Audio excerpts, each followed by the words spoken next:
Allah subhanahu wa ta'ala says, "O children of Adam, don't let shaitan trap you and test you the same way he did to your father Adam, and he made them come out of Jannah.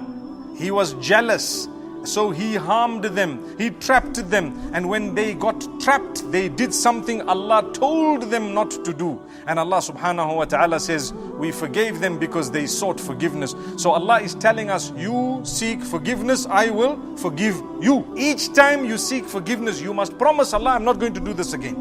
But if shaitan comes to you after that and you fell again, seek forgiveness. The idea is never to lose hope in the mercy of Allah. No matter where shaitan took you, come back. He took you to the pubs and the clubs and the casinos and whatever it may have been. Come back, please, my brothers and sisters. No matter how many times you did what you did, come back. That's what Allah is telling you.